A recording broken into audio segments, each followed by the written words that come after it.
ಯೋಚನೆ ಮಾಡ್ತಿದ್ದೀವಿ ನಾವು ಮಾತಾಡಿಕೊಂಡು. ಈಗ statue of unity, statue of liberty ಈ ಥರ ಇರುತ್ತಲ್ಲ, ಆ ರೀತಿ ಆ ಲೆವೆಲ್ಗೆ ಇಂಟರ್ನ್ಯಾಷನಲ್ ಲೆವೆಲ್ ತರಬಹುದು.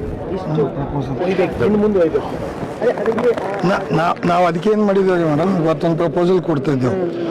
ಕಾನ್ಸೆಪ್ಟ್ ಬಸವ ಕಲ್ಯಾಣ ಎನ್ವೈರನ್ಮೆಂಟ್ ಹೆರಿಟೇಜ್ ಸ್ಪಿರಿಚುವಲ್ ಕಾರಿಡಾರ್. ಈಗ ಹೆಂಗೆ ನಾಸಿಕ್ದಲ್ಲಿ ಮೇಡಮ್ ಅವ್ರೆ ತ್ರಿಂಬಕೇಶ್ವರದಾಗ ಅಲ್ಲಿ ಕುಂಬಿದೆ 25,000 ಕೋಟಿ ಈಗಾಗಲೇ ದೇವೇಂದ್ರ ಫಡ್ನವೀಸ್ ಮೊನ್ನೆ ರಿಲೀಸ್ ಮಾಡಿದ್ದಾರೆ. ಮತ್ತೆ 20,000 ಕೋಟಿ ಮಾಡ್ತಾ ಇದ್ದಾರೆ. ಅದಕ್ಕೆ ಅದು ಒಂದ್ರ ಸಲಕ್ಕೆ ನಮ್ಮ ನಾಸಿಕ್ ಎಂಟಾಗಿ ಡೆವಲಪ್ ಆಗ್ತಾ ಇದೆ. ಆ ರೀತಿ ಎಂಟಾಗಿ ಬಸವ ಕಲ್ಯಾಣ ಕನ್ವರ್ಟ್ ಮಾಡಿ ಟೂರಿಸಮ್ದಾಗೂ ಕೊಡಿ, ಎಲ್ಲರೂ ಸೆಂಟ್ರಲ್ ಸ್ಟೇಟ್ ಇಬ್ಬರು ಕೊಟ್ಟಿದ್ದಕ್ಕೆ ಒಂದು ಮಾಡೆಲ್ ಸಿಟಿ ಮಾಡಿ ಎಂಬ ನಮ್ದು ಎಲ್ಲರದ್ದು ರಿಕ್ವೆಸ್ಟ್. ಹೌದು, ಹಾಂ, ಮೇಂಟೆನೆನ್ಸ್ ಆಗಲ್ಲ. ಯಾರು ಜನ ಒಂದ್ಸಲ ಬರ್ತಾಗ ಹೋಗ್ತಾಗ ಮುಂದೆ. ಮತ್ತೆ ಅಪ್ರೋಚ್ ನೋಡಿ, ಕನೆಕ್ಟಿವಿಟಿ ತುಂಬ ಇಂಪಾರ್ಟೆಂಟ್.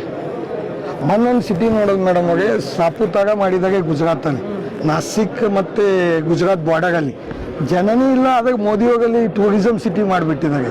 ಇವತ್ತು 10,000 ಜನ ವೀಕೆಂಡಿಗೆ ಬರ್ತಾ ಇದ್ದಾರೆ, 10,000 ಜನ ಅಲ್ಲಿ ಒಂದು ಸಿಂಗಲ್ ಲ್ಯಾಂಡ್ ಪ್ರೈವೇಟ್ ಇಲ್ಲ ಮೇಡಮ್ ಅವ್ರಿಗೆ, ಎಂಟೈರ್ ಗೌರ್ಮೆಂಟ್ ಲ್ಯಾಂಡ್ ಇದೆ. ಆವಾಗ ಎಲ್ಲ ಟೂರಿಸಮ್ ಝೋನ್ ಮಾಡಿ ಎಲ್ಲರಿಗೂ ಲೀಸ್ ಕೊಟ್ಬಿಟ್ಟಿದ್ದಾರೆ. ಪಬ್ಲಿಸಿಟಿ ಕೊಟ್ಟರೆ ಜನ ಬರ್ತಾರೆ. ಹೌದು, ಬರ್ತಾರೆ. ಬೇಕು ಏನೇನೋ ಮಾಡಿದ್ದಾರೆ ಅಲ್ಲಿ ಒಂದು